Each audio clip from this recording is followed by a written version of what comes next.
It's not the destination so much as the journey, they say. Captain Jack Sparrow. But sometimes it is the destination. Savvy? Seton Hall, the 2024 NIT champs. Hey everyone, welcome to Park Ridge Sports History. This is Will O'Toole, welcoming you to another edition. And I just want to start the show with a shout out to the Seton Hall University basketball team, which captured its first NIT championship since 1953 when the great Walter Dukes manned the center spot for the Pirates as they defeated St. John's at St. John's. This time they beat Indiana State in Hinkle Arena, which is the home base of the Butler University Bulldogs, a member of the Big East tournament. And of course they beat another Indiana college by the name of Indiana State, the Sycamores, one of my favorite nicknames, of course, in college basketball. And of course, anybody who's an NBA fan, a college basketball or a basketball historian knows that Indiana State was the home for Larry legend, Larry Bird. And of course, this year, Indiana State could have won the most games since that Indiana State team of 79, which really propelled that 79 Final Four. It was March Madness. I know it's not the NIT. I'm going to get to that in a second. But Indiana State getting there in 1978 and 79, playing Michigan State in the final. Of course, they were led by Magic Johnson, really made a statement for college basketball. Many basketball historians say that's when college basketball and the whole March Madness took off. Not before, not with UCLA dominating with John Wooden and Lou Alcindor / Kareem Abdul-Jabbar, Bill Walton, Sidney Wicks, Curtis Rowe, etc. No, it actually was, many historians, basketball historians point to that 79 game in Salt Lake City, one of the highest, if not the highest rated college basketball game of all time. That game, though, was not the game of that Final Four tournament, which was played in Salt Lake City, University of Utah.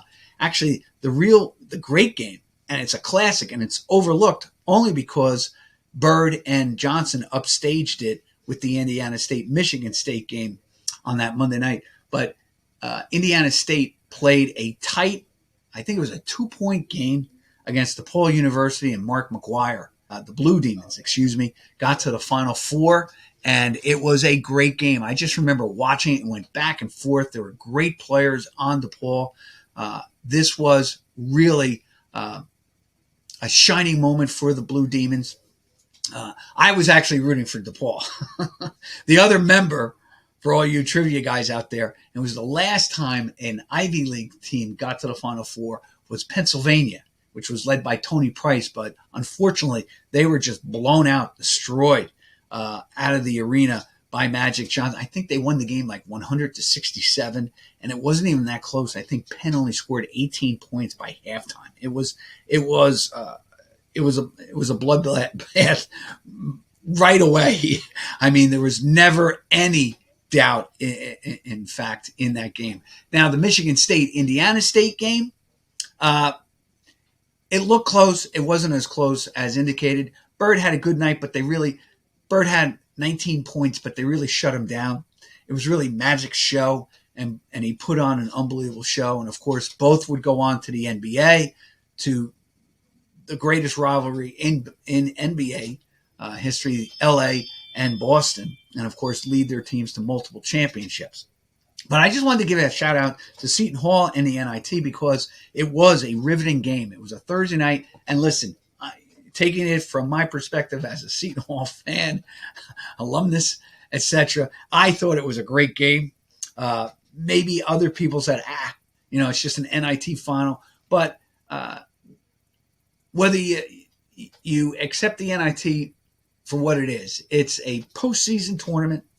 You do have to win 5 games, right? Yes, most of the teams were denied or couldn't get into the NCAA tournament for a number of reasons. They didn't win their conference tournament, or they just didn't have the ratings to get in there, or the metrics, etc. I get all that. But one thing I will give, and this is why it's such a big deal, I guess, to Seton Hall fans, is that Seton Hall went in there Shaheen Holloway left it up to the players. He knew they were disappointed after beating UConn and Marquette at home, finishing 13-7 for a year that everyone said they were picked for 9th place in the Big East. And I've gone over this before. They did get blown out by double digits at Baylor, against USC, against Iowa, against UConn, against Villanova, against Marquette, against Xavier, against Creighton. They did lose to St. John's in the first round, got blown out there for the most part. Yet they had the constitution to say, no, we're going to play. They had a tough game against St. Joe's, but then they had 3 blowout wins against North Texas, UNLV, and Georgia in the semifinals. And then they really, if you watch the game, Dawes gets his 3rd foul in the game after Seton Hall had ripped off and taken like a 10-point lead with about 5 minutes to go in the first half. And really, as a Seton Hall fan, I was thinking, all right, if they stop them here, come down, they can go up by 12, 13 points, go to halftime maybe up 11, and then come out at halftime and then kind of like work their way to like 4 or 5 point extra lead. And now they're up 16 with about 10 minutes to play. Well, Dawes goes down with 3 fouls. I didn't even realize it was his 3rd foul when he got down. And Indiana State, to their credit, they went on a 10-point run, tied the game at halftime. I was a little worried. Without a doubt, I was worried. It was a white knuckler for me. But Seton Hall came back at halftime, took a 7-point lead. They battled back after falling behind 7 points late in the game with about a little 3 minutes and change, and scored the last 9 points to secure the victory. And then that last sequence with the big star for Indiana State, Robert Avila, I believe his name is, he was left open for potentially a 3 if Indiana State had seen him. And I could just say, oof, I never even saw it until I saw the replays. But in that final 8 seconds in the front court, you can see all the Seton Hall players having a hand, literally and figuratively, in denying Indiana State of getting a winning bucket or at least a tie bucket. And I'm watching it. And even that last shot that went like 40 feet in the air, it just hit the rim and bounced up. And I'm like, I was praying that it wouldn't go in. Sure enough, it didn't. And then if you watch, the numbers go to 0. But the horn, it seems, is just a little bit off to signal the end of the game. Anyway, it was a lot of fun. For Seton Hall fans, they celebrated. They gave a parade, or they welcomed the fans back despite an earthquake. I mean, you can't make it. I guess it was earth-shattering news for Seton Hall to win the NIT. But it's a big deal, and I do believe that Seton Hall will use it as just a further launching point for their program. Potentially now you could see Shaheen is clearly solidified as a really good coach, a really good recruiter. I think he definitely has a sense for talent, scouting talent, and he's just going to bring in winning players. And that team, despite everything, man, they played it. They were exciting to watch because you could see that they liked each other. There was no selfishness on that team. In fact, sometimes you thought watching the games, you wish some of the players were a little bit more selfish because they would have been open and they passed it off. They always made it seem to me one more pass. Well, it paid off with a championship, NIT. It's not March Madness, I know, but hey, you take what you can get. And winning 5 games in a row and playing in April, as Fran Frischella, who was doing the color broadcast, hey, you'll take it. And all it can do is just improve the standing and reputation and secure Seton Hall as a real Big East power in the years to come. So shout out to them. All right. Secondly, I want to do my cartoon on. Here's the other one. And this is where I'm going with this show today. Ever have those days when all the scouting, all the pre-game strategizing, and all the advanced metrics are simply useless? And the reason I say that is, you know that I've had an ordeal trying to really figure out war. Have an idea, and every time I think I have an idea, some things I see I'm just perplexed with. So I thought I would just have some fun, and I'm going to show all of the baseball cards today that I have. So I know that they were up there.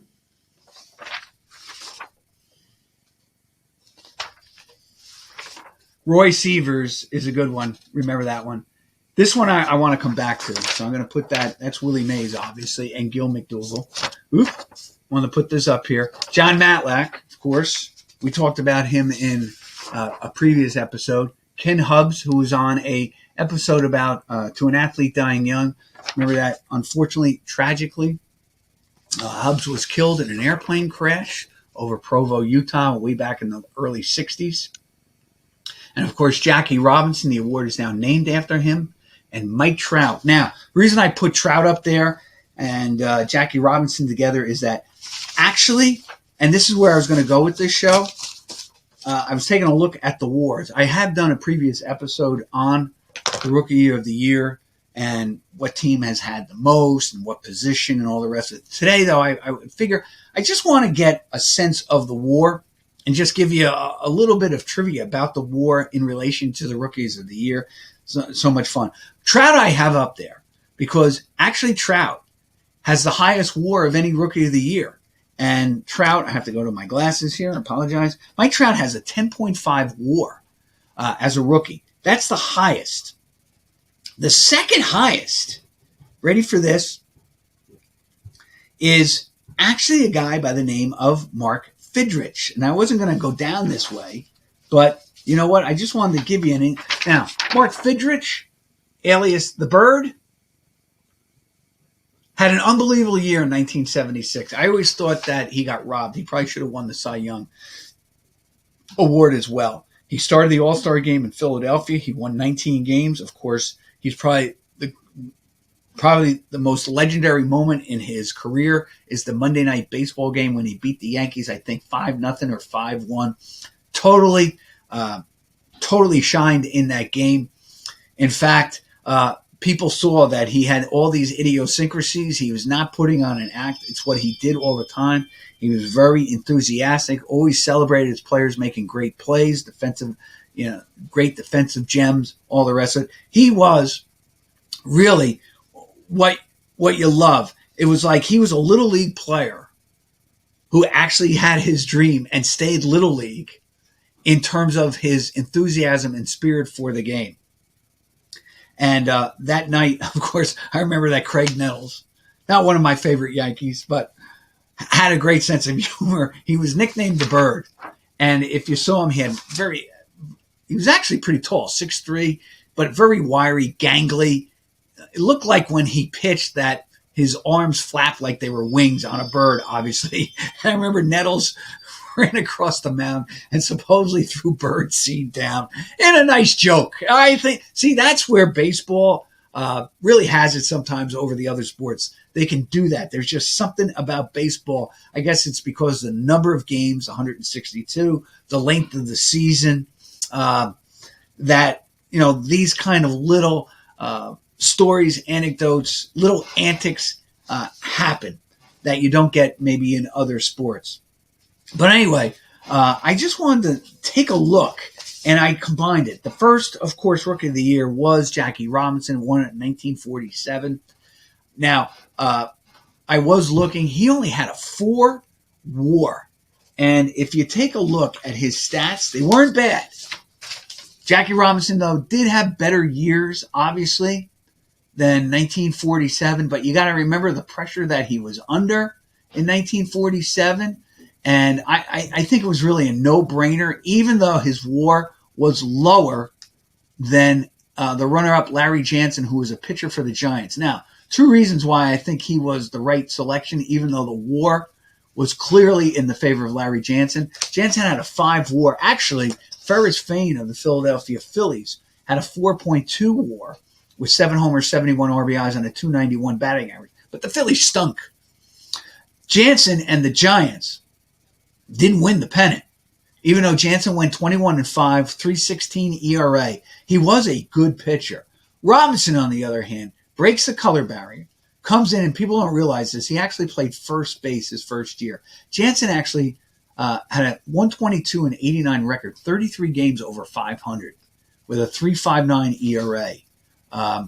He would, though, I think he was on the 51, obviously, he was on the 51 Giants when he went, he was on the 51 Giants when he went 23-11. He was, put it this way, Jansen was a solid pitcher, but he came up late. He was 26 years old. He had an .808 winning percentage in 1947 to lead the league.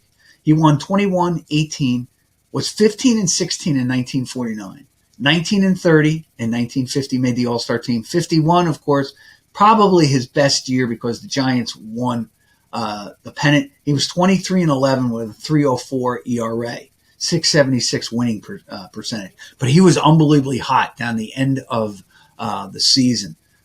He was unstoppable. Then was 11-11, 11-16, 2-2, and 2-3. He was out 1955, probably with an arm injury. 56, he finished his career with the Reds. So he had 9 years, 16-11, Baseball Reference. So a solid pitcher. And he does have a higher WAR. But I think you could argue there Jackie Robinson was the more important player. And obviously, the Dodgers won. Dodgers won the not the division, but they won the pennant. The next year, I don't have a Topps baseball card or a picture of him, but Alvin Dark was the choice, 1948, and then by 1949, both leagues would have their own Rookie of the Year awards. Now, I brought this up because the very first Yankee to win was Gil McDougall. He would win it in 1951 along with Willie Mays. Together, and this is where the show is coming from today, they were an 8.4 WAR combined. The reason I chose this one, I love this card, Gil McDougall. In fact, it says this. I can't even read it. I'm not going to read that. It's a little bit too tight for me. The reason I brought up this part of Willie Mays, it's probably why I like it so much is this. There are other pictures of him with the Giants that I had. I remember the 70 card. I got that. It was like number 600 or something like that. It's a good picture. But this one, I think, shows why Mays is considered the greatest all-around player of all time. I mean, he is just an athlete. He is sculpted. I mean, look at the arms on him, just the forearms. Those are blacksmith arms on Willie Mays.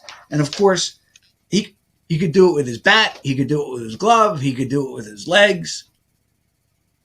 He could do it with his power. And he could do it with his arm. And we've discussed that 1954 catch a number of times. And he even says that wasn't his greatest catch. But in the 51 pennant run, he makes a greater catch in Philadelphia, catching the ball barehanded and then throwing it home. But these two together had an 8.4 WAR, and that's not even the highest of all time. Actually, the highest belongs to Mike Trout and Bryce Harper. Now, I don't have a picture of Bryce Harper, but I do have one of Trout. That year when Trout won it in 2012, it was 10.5, his WAR. Harper had a 5.4. And pretty remarkable that the WARs, and anecdotally, here's what I'm looking at with the WARs. It seems to me that the WAR has gone up as it has improved or as more stats have become available. And I think the reason why is simply because we have more measurements, more analysis of defense than we've ever done that before. Bryce Harper was 5.2 and Mike Trout was a 10.5 on that. Now, I brought up Ken Hubbs, and I'm going to bring up another player with him by the name of Billy Williams. When I was a kid, it seemed like the Dodgers were always winning the Rookie of the Year. And it seemed like they would do it in succession. There was a time when I think they had 4 consecutive Rookie of the Years with Steve Sax leading the way. I think that was like 88. Let me just see. I'm using Baseball Reference. It's just remarkable, the information that has been built into this. Put it this way. Maybe it's a little bit later. I'm not sure. LA had Eric Karros, who, along with Albie Pearson, I'll show you him in a second, and of course, I told you Ken Hubbs, are the 3 lowest all-time of WAR for any Rookie of the Year. Albie Pearson had a 0.8. Eric Karros had a 0.4 for the Dodgers when he won it in 1992. And, ready for this, Ken Hubbs, who tragically died, like I said, in that plane crash, registered as a 0 WAR as the second baseman of 62 for the Cubbies. Now, he was a teammate, of course, of Billy Williams, the 61 winner, and I'm kind of disappointed with this, is that Billy Williams in 1961, his WAR was kind of low for a team that wasn't that good. And if it's wins above replacement, here's what Williams did. He had a 1.2 WAR for the Cubbies in 1961, who finished, ready for this, they finished 64-90 in 7th place out of 8 teams. Williams, all he did was hit 278, 338 on-base percentage, 484 slugging percentage, 25 homers, 86 RBIs, and 6 stolen bases. And he would make the All-Star game numerous times. And in fact, here's a trivia question about him. He would finish second in the MVP in both 1970 and 72, losing or finishing behind the same guy, Johnny Bench. That's unbelievable about Billy Williams. But here's the thing with the Cubs. Now you have 61, you have Billy Williams, 62, you have Ken Hubbs. On that team would be Ron Santo. On that team would be Lou Brock. On that team was Ernie Banks, a veteran. Eventually on that team, after they trade Brock, they would secure in a trade, bad trade Brock, great trade for Fergie Jenkins. They would have at any one time on those Cub teams in the 60s, not 1, not 2, not 3, but 4 future Hall of Famers in Banks, in Santo, in Billy Williams, and or Brock and Jenkins. And yet they never won anything, not even the division. Yeah, they blew the one to the Mets in 69, but they were never anything after that. Now, you can actually argue, okay, Banks' better days were in the 50s, early 60s when the Cubbies were bad and all the rest of it. But still, he was about 33, 34 in the 60s, and yet they couldn't put anything together. So you're saying to yourself, they brought up 4 or 5 good players from the minors. They were able to secure a future Hall of Famer, stole him from the Phillies, and yet what are they doing at the major league level that they're obviously or actually what are they not doing at the major league level that they were obviously doing in the minor leagues that they couldn't ever win? And that's why I never really felt sorry for Cub fans because it seems like they always shot themselves in the foot. Now, I have the 3 guys. I had mentioned already Larry Bird. Well, in 1976, you have 3 guys who actually win the Rookie of the Year. 2 tie in the National League. One, Pat Zachary, and you Met fans know who Pat Zachary is. And the other is Butch Metzger, who would eventually be teammates with Pat Zachary. But they both were tied for Rookie of the Year. Now, why do I bring up that 76 team or 76 year? Because they remain the second. They are third among highest WAR, 14.5. I know, kind of a loophole with 2 guys winning or co-winning in the National League and Fidrich in the American League. Fidrich was just amazing, 9.6. He had more than the other 2 together. Ready for this? In 1976, now I'm starting to work this, Butch Metzger had a 1.4 WAR, Pat Zachary 3.5. Zachary, though, wins 14 games for a Reds team that would win 102. And Butch Metzger, though, was 11-4, 2.92 ERA, and 16 saves as a relief pitcher for the Padres, which were still still terrible, mediocre at best. And of course, they would have Randy Jones, and they thought Butch Metzger would man the bullpen for years to come. It didn't work out that way. In fact, Metzger the following year for San Diego. It's a shame, too, because this is what you have to worry about. Sometimes they have what they call the sophomore jinx. Butch Metzger in 1976, then in 77, would go 4-2, 3.59 ERA, 60 some odd points higher. Would throw the same amount of innings, 115, but only get 7 saves. So basically, his win total, all right, 4, it would go down. And then by 77, he was with San Diego and St. Louis, and then would end his career with the Mets and Pat Zachary as a teammate on those terrible Met teams. His career was over at age 26. He came up as a 22-year-old with the Giants. Kind of interesting. But he does secure a Rookie of the Year selection. So hats off to him.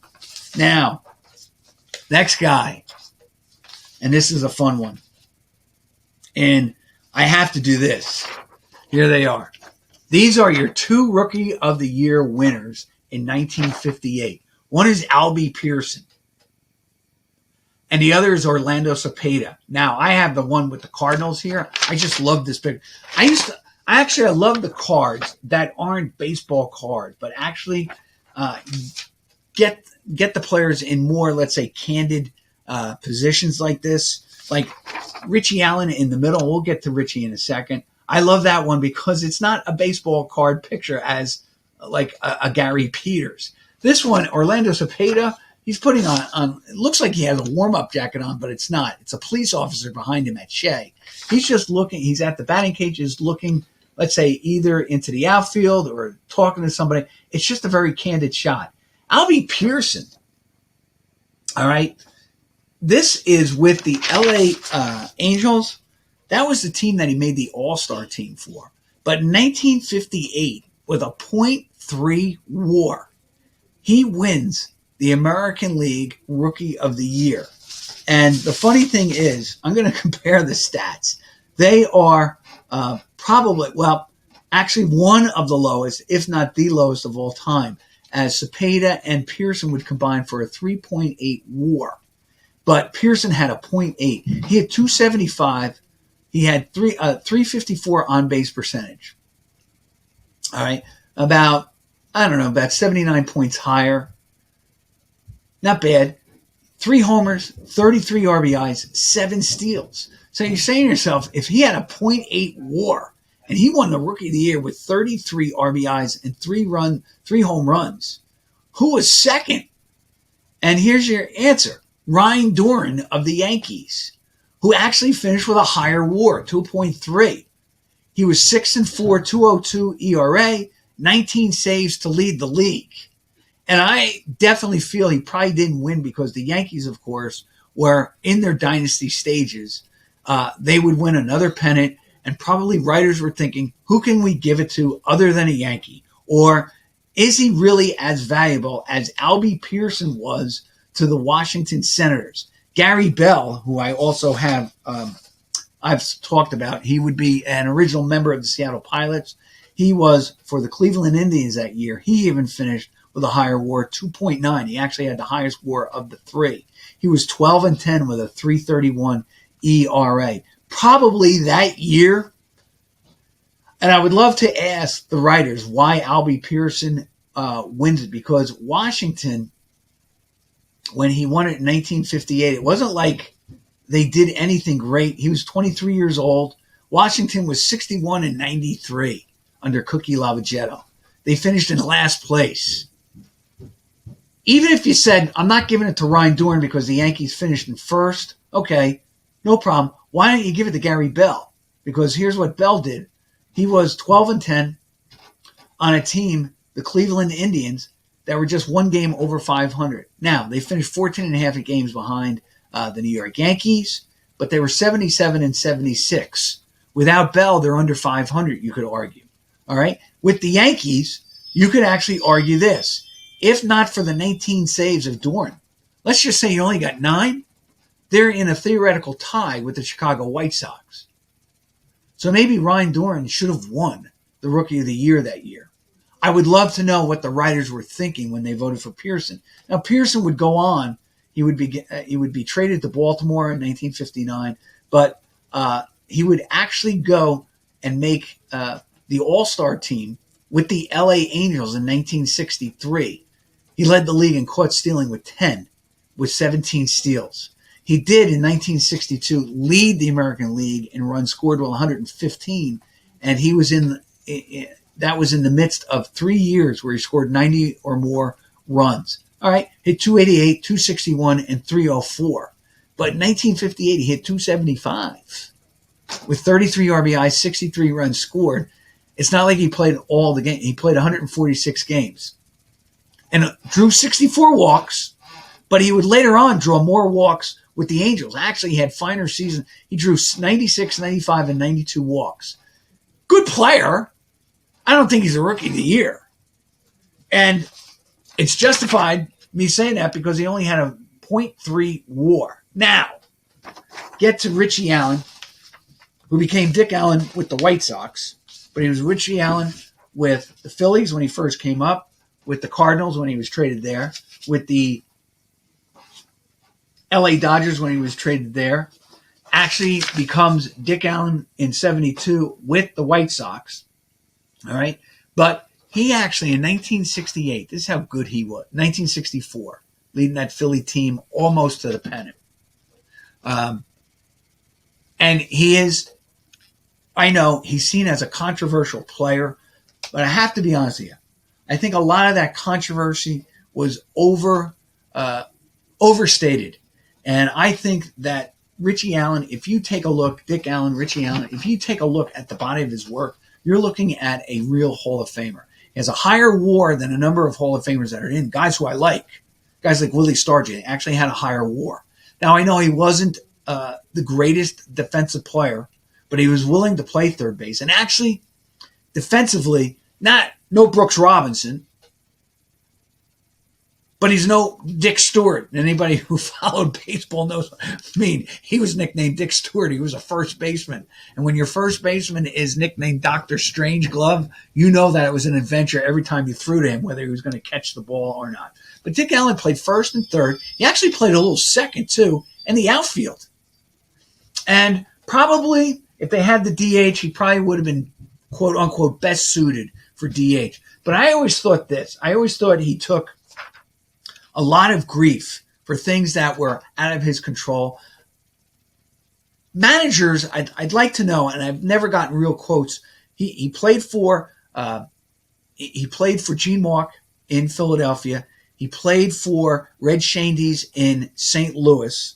I really believe that they were moving. I believe that they moved him out because, you're going to laugh when I say this, they had really no position for Joe Torre because he's moved in 1970 to the Dodgers for the 71 season. The Cardinals put in Joe Haig at first base in 71. And they take Torre out of catcher and put him at third base where he wins the MVP. And then he's eventually moved over to first base when he moves to he plays third and first, but mostly first base eventually, all right? So I really believe that the Cardinals probably moved Allen to get Torre out of the catching because they did have Ted Simmons coming up. That was the other thing. I forgot that. They had Ted Simmons that they put in as the catcher. Thought that probably Simmons and Torre were a better fit together than maybe Allen and Simmons. Although he played for Red. He made the All-Star team. He was voted in, played first base on 1970 team. He goes and he plays for the Dodgers in 1971 and then finds his way out of L.A. into the hands of Chuck Tanner, who had been 79 and 83 in 71 with the White Sox, turned it around. Tanner was perfect for him. Unfortunately, he got hurt there, Richie Allen. And I know I've discussed this many times, but I was thinking this. Then eventually goes to Philly, plays for Ozark, comes back. He retires with the Oakland A's in 77. I think there were probably two managers at the time he could have easily have played with and really excelled with and really been really secured as a Hall of Famer. One was probably Billy Martin. I think he actually would have gotten along with Billy Martin. But the guy who I always think he would have would have really, really done well with was Earl Weaver. Now, Weaver really didn't need him in 69, 70, 71 because he had those great Oriole teams. And really, to be fair, he had no place to put him per se. Didn't have the DH. Then they get the DH and they put Lee May, who was a mainstay for them, and Tommy Davis. So there was really, quote unquote, no need for Dick Allen. But can you imagine had Allen played for those Oriole teams? They might have won it in 79. They might have won it in 71 if they could somehow find a place for him on that 71 team. All right. Boog was not going to be moved. I know he got hurt, but he was coming off an MVP season in 1970 and 71. So it just wasn't meant to be, let's say. But can you imagine? I think Earl would have been a perfect fit manager for him. All right. So he, of course, has an 8.8 WAR, which had been the most, I believe, until Mike Trout in 2012, an 8.8 WAR. And this is a guy who supposedly had terrible fielding as a third baseman, and Albie Pearson. I mean, it was Richie Allen, 1964, and a guy who I just put down. Let me just find him here real quick because I want to get him. Maybe I did have him in here. Sorry, Howard. The other guy I wanted to show you, don't know where he is. It's Tony Oliva. And I really had a nice picture of Tony. I don't know. I must have lost it. I'll get it to you, Howard, in a second. Let me just see if I have it anywhere. Did it fall? This is what I love about this show. Maybe I'm overlooking it. I doubt it. Oh, he's right next to Butch Metzger. I apologize. I had it up. You guys are probably saying, oh, there it is. There it is. Tony Oliva was a great hitter and a really good ball player. Now, the problem with Tony Oliva, let me put him up again. Problem with Tony Oliva, he is Rookie of the Year, led the league in batting average for those great Twins teams of the 60s. Man, they could hit. There's no question they could hit. They had Killebrew, Bobby Allison, Tony Oliva, Earl Batty, good hitting catcher. Okay, Don Mincher was on that team. But in 1964, this is all and he does make the Hall of Fame final. I'm so happy, even though it's a 43 WAR. And here's the point.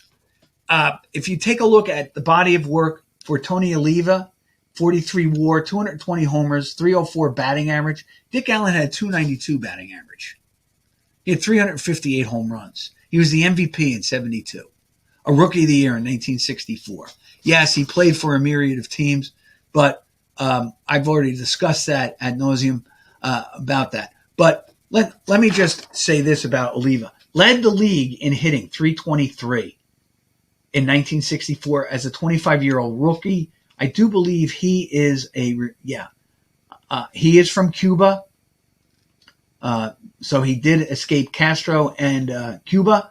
1964, he's an all-star, 65 all-star, 66, 67, 68, 69, 70, and 71. Made the all-star team 8 times. In his freshman year, full year, played 161 games for the 64 Twins, had 109 runs to lead the league, 217 hits to lead the league, 43 double to lead the league, 9 triples. So he could hit. Had 32 home runs and a 323 batting average. That would be one of 3 batting titles he would win. He would win in 65, leading the league in hits.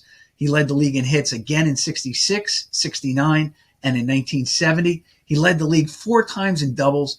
And his last full year as a player where he played, he got hurt in 71 and he's out basically for 72. In 71, he actually led the league with a 337 average, 22 homers, 81 RBIs. He played for 2 division winners and 1 pennant-winning Twins team in 1965. Of course, beaten by the Dodgers in Game 7 by Sandy Koufax in Bloomington, Minnesota. Great player. I'm glad that the committee actually put him in. And then I want to tell you this. We have a couple minutes here. I wanted to get to this. I meant to mention, actually, ready for this? Fisk has one of the highest WARs for any catcher. Amazing. Fisk's WAR in 1972 was higher than Bench's. He had a 7.3. Only Mike Piazza, Piazza and Tim Salmon combined for 11.9. I think Fisk's 7.7 might be the highest for a rookie of the year catcher. But he was just phenomenal in 1972. Suzuki, of course, I put him in here. Suzuki had, ready for this, a 7.7. And I know a lot of players or people criticize him because he played in the Japanese league before coming over, so he's technically not a rookie. Is it his first year in the major leagues? Absolutely. All right. Gary Peters, solid pitcher. I'll talk about him in a future episode. Here's the guy I want to just say before I leave. Now, if I was doing Jeopardy, here would be the question. Roy Sievers, St. Louis Browns. I'm sure a couple of members of my family know the answer to that. And here it is.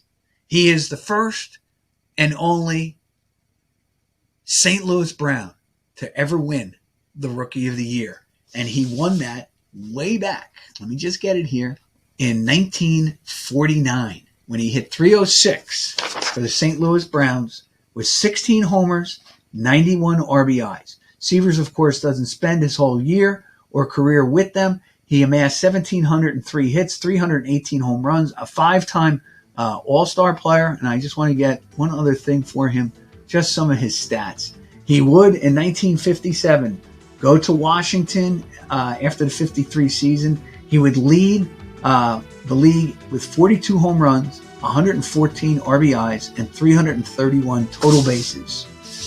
And then hit 39 and 108 for the Senators with a 295 average in 1958, the year that Albie Pearson wins the Rookie of the Year. But Roy Sievers, the first and only St. Louis Brown to ever be awarded Rookie of the Year. This is Will O'Toole thanking you for joining me on another edition of Park Ridge Sports History. Everyone have a great day.